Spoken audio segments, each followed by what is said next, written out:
आसंता 2024-25 आर्थिक वर्ष पर जो पूर्णांग बजेट आसीबो सेथिपाई गोटे प्री बजेट रो प्रस्तुति पाई आज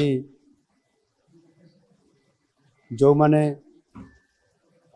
ये बजेट उपरे अध्ययन करिसंती पूर्वरु बजेट प्रस्तुत करिसंती बजेट को कार्यकारी करिसंती अर्थ मंत्री एवं अर्थ विभाग सचिव एवं जो माने अर्थ उपरे पांडित्य अर्जन करिसंती एवं विभिन्न ये अर्थ संबंधी अनुष्ठान संपुक्त अछंती समान को आज डका जाइथिला। आपण माने जानती आम सरकार प्रथमरु ही लोकंक सरकार भावरे साधारण जनतांकर मतामत को गुरुतर दे आसी 2024 आर्थिक वर्ष पर साधारण बजेट आगामी 25 तारीख रे विधानसभा रे उपस्थापित हेबार ये कार्यक्रम अछि।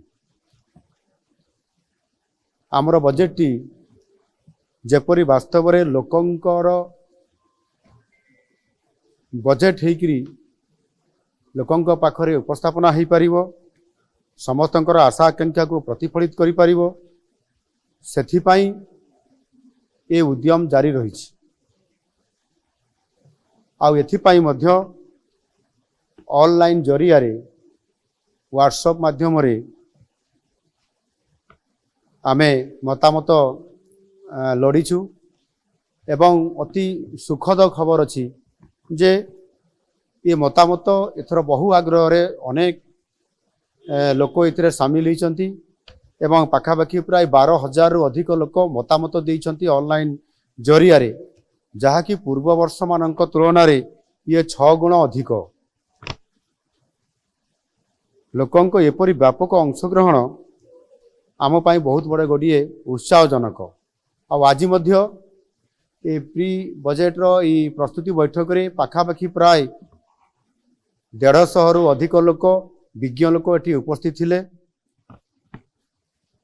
सेमानक भितर अनेक जहाँ मु कहली अर्थ संबंधी विभिन्न विभाग विशेषज्ञ अर्थनीतिज्ञ पूर्वतन अर्थमंत्री अर्थ सचिव एवं समाजर विभिन्न वर्गर लोक माने अर्थ संबंधी जो माने अनेक ओडिशार भविष्यत कथा चिंता करती से समस्ते विभिन्न मतामत देइछंती।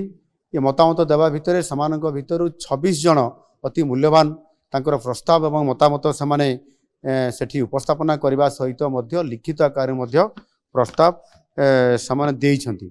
सेमानकर समस्त मतामत एवं प्रस्ताव को आम विभाग तरफ लिपिबद्ध करा जाइछि एवं ताहाकु विचार करी आगामी दिन रे जो आमर बजेट आसबार अछि तांकर मतामत को निश्चित भावरे आमे यथासंभव एथिरे प्रतिफलित करिया पई आमे चेष्टा करिवु।